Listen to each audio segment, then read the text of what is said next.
एक बार एक बहुत बड़ा बिजनेसमैन एक छोटे से गांव में जाता है।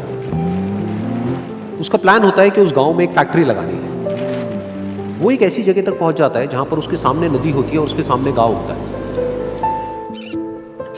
अब उसके पास में दो ऑप्शंस होते हैं। एक कि वो सड़क के रास्ते से घूम करके उस गांव तक पहुंचे, जिसमें करीब करीब 8 घंटे लगेंगे, क्योंकि डायरेक्ट कोई रास्ता नहीं है वहां तक पहुंचने का।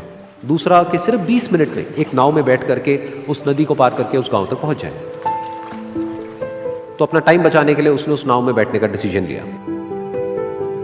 वो नाव बहुत ही छोटी सी थी, जिसमें एक तरफ एक आदमी बैठा था जो कि नाव चला रहा था और दूसरी तरफ ये बिजनेसमैन बैठा हुआ था।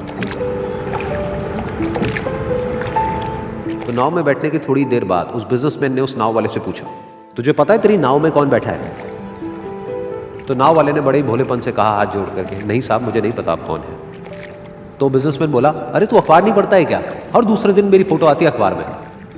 तो नाव वाला बोला, अरे साहब मुझे कहाँ पढ़ना लिखना आता है, मैं बहुत छोटा सा था जब मेरे पिताजी गुजर गए थे, तो अपने परिवार का ध्यान रखने के लिए मैं बचपन से ही काम में लग गया और तभी मेरा स्कूल छूट गया। ये सुन करके उस बिजनेसमैन ने उसका मजाक उड़ाते हुए उसको कहा, तुझे पढ़ना लिखना तक नहीं आता है, ऐसी जिंदगी का क्या फायदा? ये सुन करके उस नाव वाले को बुरा तो लगा, लेकिन उसने कुछ नहीं कहा।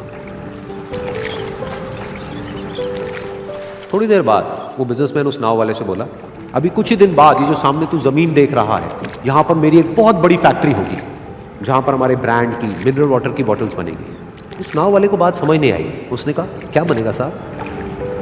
तो बिजनेसमैन थोड़ा सा इरिटेट होकर के बोला कि हमारे यहाँ पर पानी की बोतलें बनेंगी जो तेरे गांव में नहीं बिकेगी, लेकिन शहरों में बहुत बिकती है।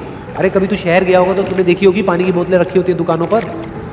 फिर वो नाव वाला बोला, अरे साहब मुझे कैसे पता होगा, मैं तो कभी इस गाँव से बाहर गया ही नहीं। फिर वो बिजनेसमैन उसके ऊपर हंसते हुए बोला, तू कभी इस गांव से बाहर तक नहीं गया, तुझे पता ही नहीं कि शहर क्या होता है? अरे ऐसी जिंदगी का क्या फायदा? उसकी ये बात सुन करके उस नाव वाले को सच में लगने लगा कि मेरी जिंदगी शायद किसी काम की नहीं है।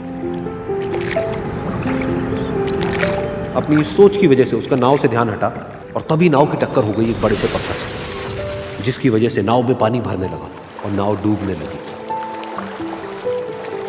उस जगह पर पानी बहुत ही गहरा था और किनारा दूर था। नाव वाले को समझ आ गया कि अब इस नाव को बचाने का कोई तरीका नहीं है और वो अपनी जान बचाने के लिए नदी में छलांग मारने ही वाला था। तभी उसने उस बिजनेसमैन से पूछा, साहब आपको तैरना तो आता है ना? तो बिजनेसमैन घबरा करके बोला, ऐसा क्यों पूछ रहे हो, मुझे तैरना नहीं आता है। उसकी ये बात सुन करके नाव वाले को हंसी आ गई और वो बोला, अरे साहब आपको तैरना तक नहीं आता, ऐसी जिंदगी का क्या फायदा? ये सुन करके उस बिजनेसमैन को अपनी गलती का एहसास हुआ और वो हाथ जोड़ करके उस नाव वाले से बोला, तुम जो कहोगे मैं तुम्हें दूंगा, बस मेरी जान बचा लो। तो उस नाव वाले ने बोला, अरे साहब आप घबराओ नहीं, मुझे सिर्फ तैरना नहीं आता है, मुझे डूबते हुए लोगों को बचाना भी आता है। आप मुझे कस के पकड़ लो, मैं आपको कुछ नहीं होने दूंगा। और फिर उस नाव वाले ने ना सिर्फ अपनी बल्कि उस बिजनेसमैन की भी जान बचाई। तो इस कहानी से हम एक बहुत बड़ी सीख ले सकते हैं कि हमें जिंदगी में कभी भी किसी का भी मजाक नहीं उड़ाना चाहिए या उसको अपने से कम नहीं समझना चाहिए, क्योंकि हमें नहीं पता कि हमें कब, कहां, कैसे, किसकी जरूरत पड़ जाए।